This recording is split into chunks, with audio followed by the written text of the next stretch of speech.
Planning a fishing trip shouldn't feel like a full-time job.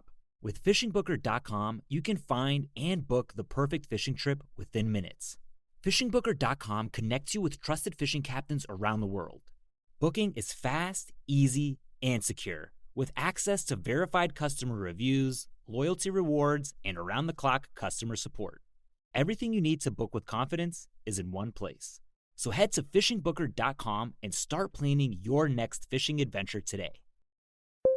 When you need to build up your team to handle the growing chaos at work, use Indeed Sponsored Jobs. It gives your job post the boost it needs to be seen and helps reach people with the right skills, certifications, and more. Spend less time searching and more time actually interviewing candidates who check all your boxes. Listeners of this show will get a $75 sponsored job credit at Indeed.com/podcast. That's Indeed.com/podcast. Terms and conditions apply. Need a hiring hero? This is a job for Indeed Sponsored Jobs.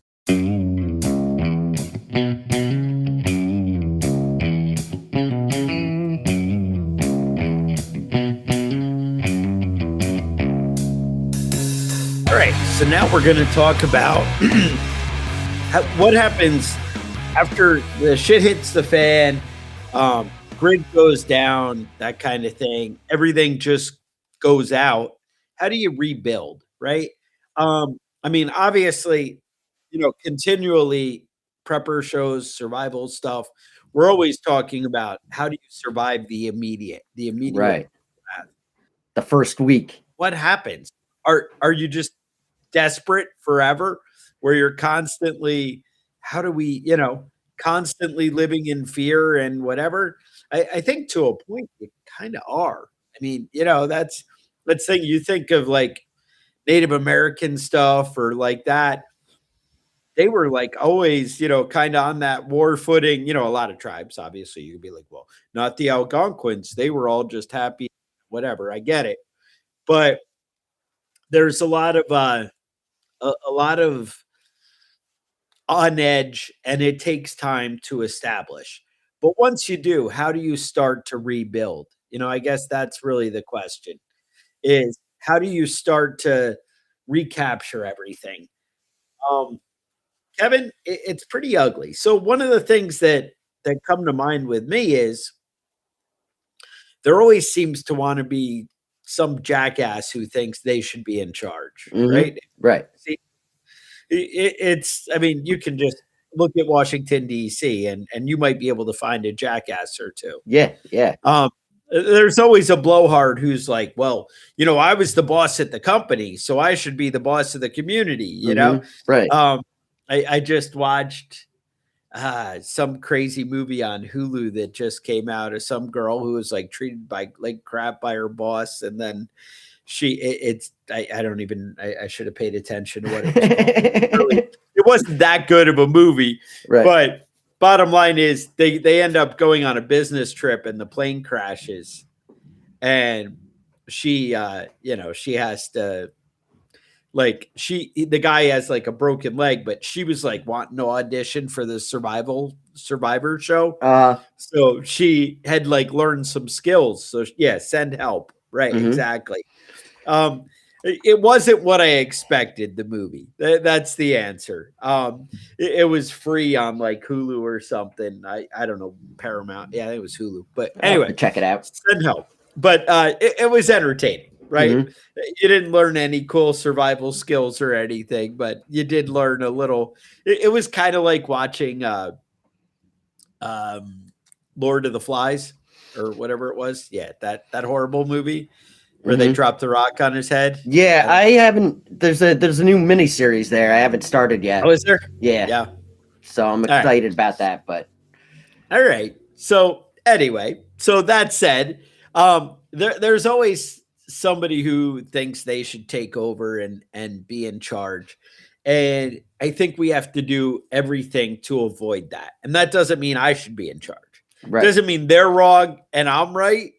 Although to a point, like in your initial community, I feel like it does need to be run kind of like a household where you have one person making decisions. Like you have to have a clear direction. There's nothing wrong with a council of advisors, and there's nothing wrong with delegating people to areas of expertise and Right. giving them authority. That's all good.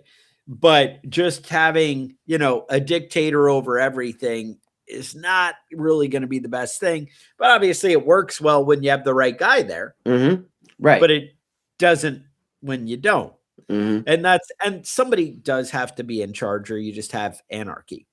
So Yeah, I mean, I'm anarchy. I'm pro anarchy. So let's, all right. So that works in your it's a community. fundamental disagreement, but yeah.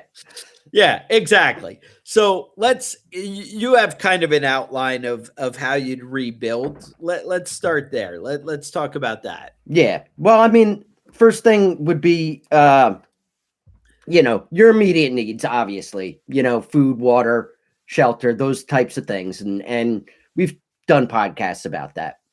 Yeah. But long term, you're starting to rebuild a community. One of the main things you have to worry about is spreading disease. And that the way to prevent that is to properly get rid of your poop, It's all about the poo. It's all about the poop.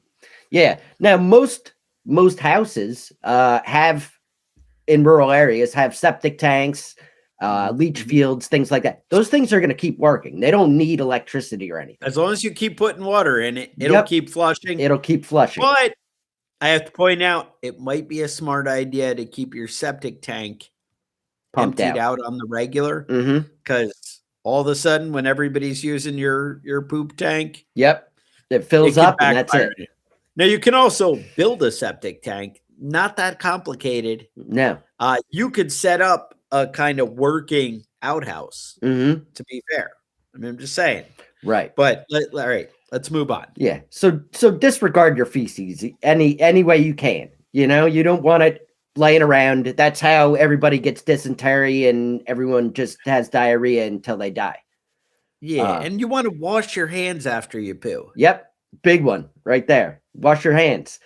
Now you got to have water for that, right? So getting clean water, basically 2 steps. You filter it and disinfect it. So you run it through any kind of strainer, even a like a piece of cloth would work better than nothing, right? Get all the chunks out basically, and then you boil it, or you add a little bit of bleach, or basically you're going to want to chemically disinfect it, or you're going to want to disinfect it with heat. But I mean, we've dug in on water and septic. Yeah. But you definitely you can't be pooing where you're getting your fresh water. Right. You can't, you have to have, at a minimum, set up an outhouse that's far away. But I think ultimately you're going to want to build into some kind of long term. And you always get like that one guy who's too lazy to go over there. Kevin, you know about that guy, right? Yeah, I'm that guy. I piss any place. Oh, well, pissing, it's a little bit easier. But the poos, that's not something you want in the camp. But all right. So next step, once we got the poo and the water worked out, back to agriculture. Tell me about how do we set it up? Yeah, we all talk about gardening and stuff, but this is like on a bigger scale. So we're talking about seed saving your seeds from each harvest, crop rotation, livestock husbandry. You wanna start increasing the yields. Increasing the space you use, increasing the yields that you can produce, and really kind of work it into a long-term sustainable situation. Yeah. No, I like that. So it's actually going to look more like farming, almost like industrial farming.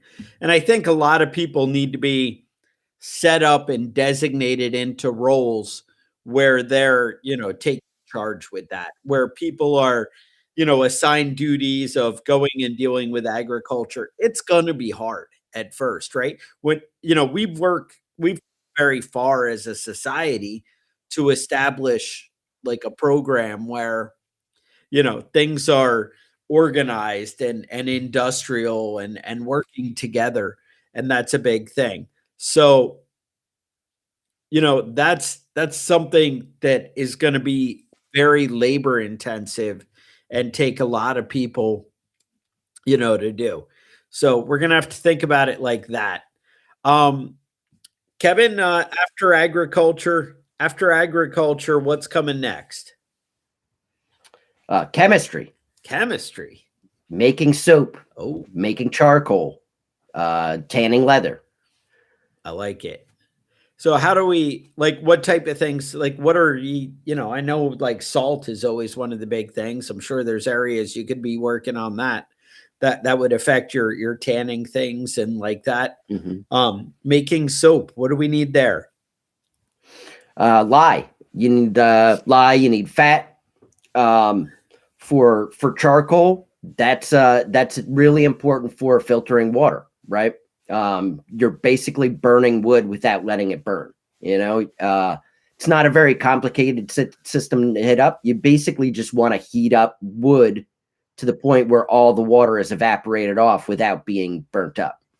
So you want to, in a kind of a airtight kind of a situation where the water vapor can escape. But irrigation is another big thing to think about. And when it came to farming, I kind of skipped that step. I think actually the number one thing that people want to go to is the is security. Yeah, I think so. Basically, if you want to set up and establish a community and everything else, you really can only do it in as big of an area as you can control. And if you can only control like a little castle kind of thing, like you set up your little compound, then that's where you have to start. As you're able to encompass and protect, like we'll say 20 houses, as you start to grow to a community, then that's better. The way you're going to be able to do that is by setting up trade and by working with each other, right? Because once people will start to become dependent on each other, they don't have anything to gain by attacking you, right? So if you're the guy who is in charge of fresh water and you provide fresh water for everybody, if I kill you and I don't have a way, now obviously if you just have the well and I can just take it over, well then that benefits me. But if you know how to treat it and make it clean and have a system set up, then I'm going to want you. Like I guess the better example would be if you ran a farm.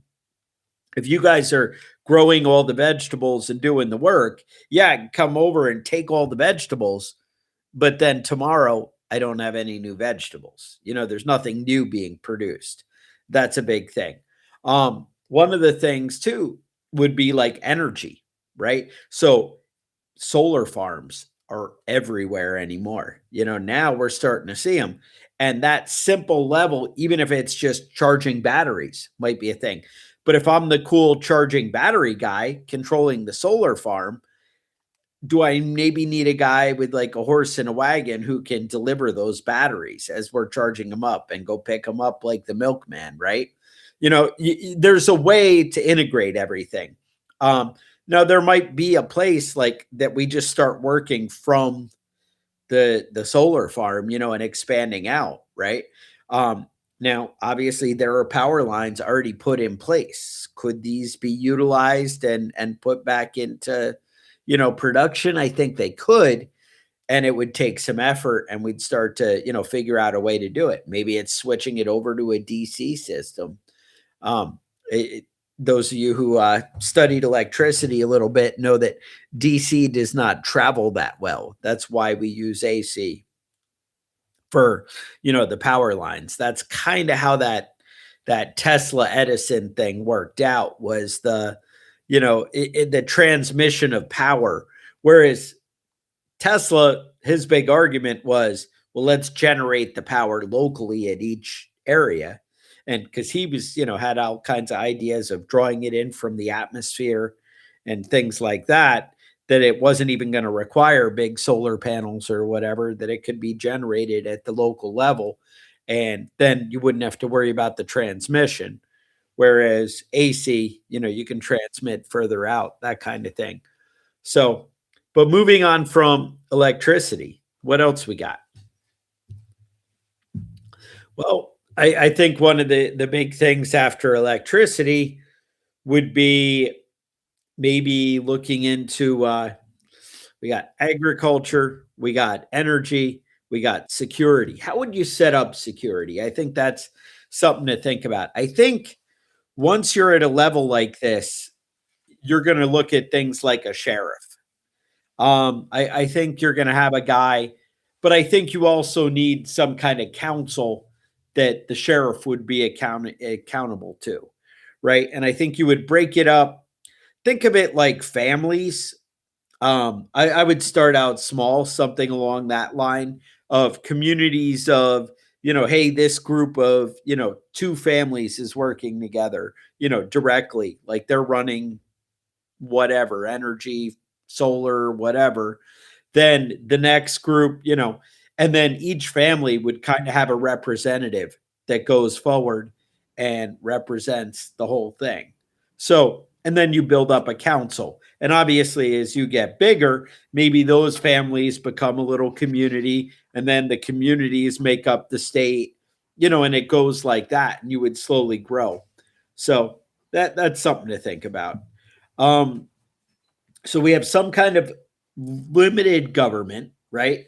My mind would be very representative based. I know people, think that we've kind of tried that and whatever, and it ends bad on the big scale, and it kind of becomes a mess. But really having the people have input is so far what we've seen seems to me to be the best form of government, where the people are represented. Obviously mob rule, true democracy, in my mind, doesn't really work. Kevin, you may have thoughts on that, but basically when we can all vote to take your stuff is kind of crappy. If Kevin has the giant farm and all the resources, everybody else is going to be like, I think we should share all the resources equally. Well, it turns out that 9 other people in the group are going to think that's a great idea, Yeah. But, the world, it doesn't end well when you go that way, has been my experience. Yeah. Well, I think it's also important to understand that most people have their lives that they've got enough shit going on in their lives. You know what I mean? They can't pay attention to every specific decision and make a comprehensive, educated decision on every issue. Absolutely. And it's important to have one person that's paying attention to those situations, or a group of people that are appointed, to pay attention to this. Right. No, having a council is great. Actually, a lot of people who don't know history kind of don't know this, but a lot of our government came from what the Indians were doing in America. And it was, counsel from the Algonquins. I can't remember the guy's name. I know we actually did an episode where we talked about it. But if you look in and, I'm pretty sure it was Algonquin guys. But the way that they were running the Indian nations was very influential into the forming of the U.S. Constitution. And if you look into that, it kind of worked. And they had that tribal council, that kind of stuff going on. And working together like that is a big thing. And, so just think about that. Kevin, besides government, where what else are we looking at to rebuild here? So we got sanitation. Mm-hmm. We are kind of working on some kind of power grid structure. Somebody's going to have to pay attention to that. But basically, alternators generating electricity, right?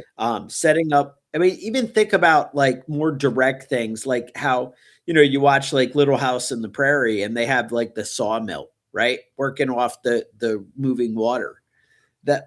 You can utilize power. It doesn't have to be directly converted into electricity. Mm-hmm. You can actually, set up some kind of millstone and things like that. You can utilize horsepower and animal power and things like that. Put those dogs to work, Kevin. Lazy ass dogs. That's what I say. lazy. Although my girl dog did bag a squirrel the other morning, so she was That's pretty something. proud of herself. She's been trying to get those bastards for a long time, so it worked out. All right. Well, another big thing that, depending on how collapsed society is, would be reestablishing a calendar. You know, being able to keep Smart. track of the summer solstice, the winter solstice, being able to know when to plant, when to harvest, all that sort of stuff is very important. Knowing what time of year it is and what's coming next. Getting prepared for winter and getting prepared for spring. Absolutely. That's definitely something to, think about, because if you know what's coming, I mean, same thing. You could argue weather prediction, stuff like that. Understanding, you'd probably have the same guy in charge of both things, just of, hey, what's going on? Maybe keeping track of things as, things fall apart, just keeping a note of those dates can be very instrumental. Having something like a farmer's almanac that you can fall back on of when, first frosts and things like that are happening in your area is going to be very, crucial to you guys rebuilding society, right? After that, what else would we be looking at, Kevin? Yeah. Well, we touched on this briefly, but engineering would be a big deal. Harnessing water, wind. We're talking about the water wheel and the sawmill, windmills, building fire for energy, gasifiers.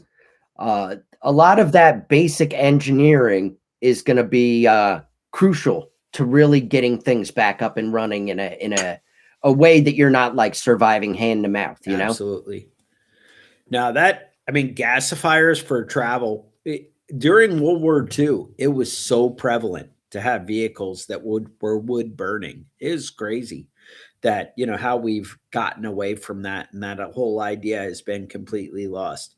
I think we have to do an episode on free energy when our internet is working better here. But there's a lot that, ideas of ways that things could work. Now, I'd have to point out that wood burning gasifiers are not exactly free energy. Turns out there's a little bit of effort put into that one. By that, I mean a lot of effort put into that one. However, there is a lot of wood out there. I guess it depends where you live, right? You're in the Midwest, it's maybe not the same. But anyway, that said, another thing that we haven't touched on yet is medical. Setting up some kind of, basically somebody to monitor kind of disease and illness and, and make sure people are doing things, people kind of get quarantined and bringing in new people and all this. You need to really be aware of what's going on out there, because it makes a big difference and things can end badly. Having somebody who has medical knowledge, one, can deal with emergencies as they come up, but also somebody who can kind of predict what's going on in the community, take a temperature of the community, if you will, and see what's going on and, illnesses that are starting to spread or things like that. And kind of somebody who understands herbs and medicinal things and being able to, kind of utilize what's available. People always, eventually the stuff's going to run out. Well, yeah, but what did we do in the past, right? How did we deal with it before we had pharmacies? It turns out people existed through time. It didn't always end well, though. I mean, they'd always talk about how many babies people lose and, things like that. It's not like it is the perfect world that we live in today where everybody lives to 80. Yeah. No, it was, a lot of people talk about like the increased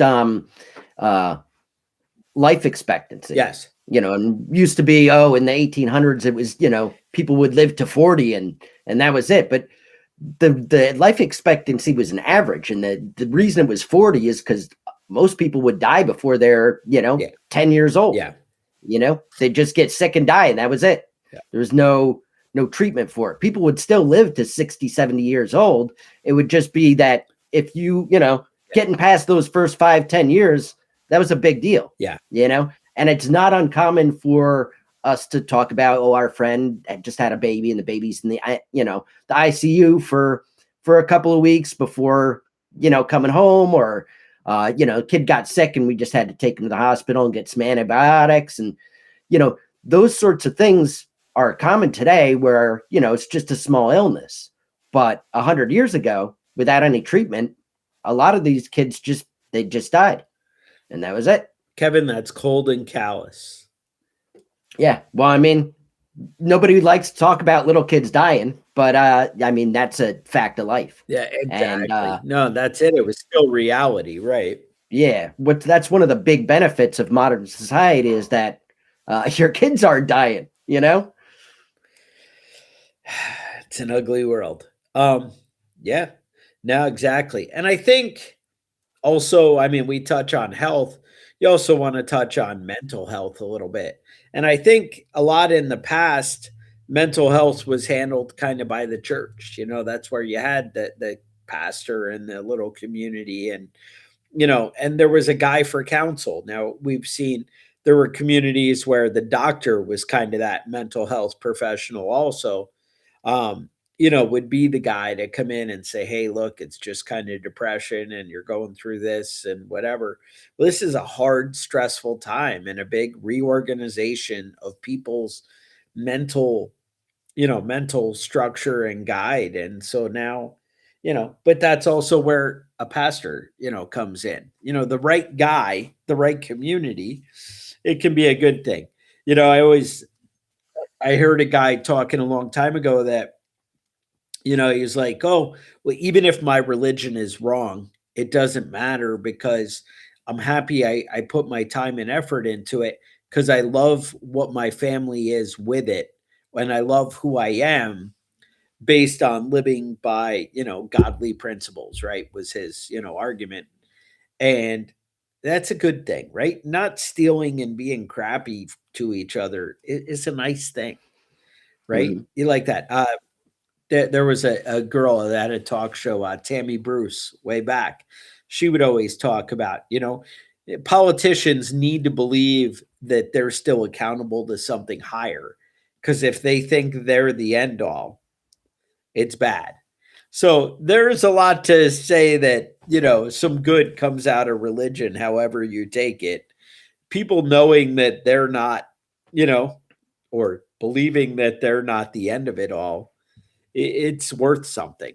And so that's something to, think about when it comes to mental health and like that.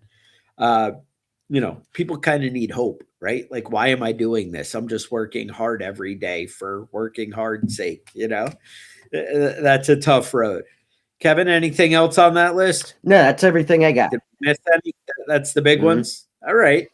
That's fair. So what do you do? Well, I think one, how do you get people to kind of follow your plan? I think that's where I would look at next. And I think you do that by being a good, decent guy, by being helpful. Mm-hmm. When you create something of value, then people are going to want to listen and follow what you're doing, right?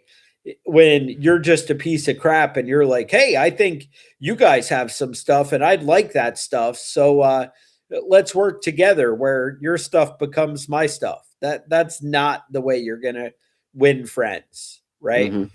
Or, you might be able to do it by force, but you're not going to be able to do it by, willing compliance. So I think by you being organized and you being able to be helpful is how you're going to win people over to your ideas.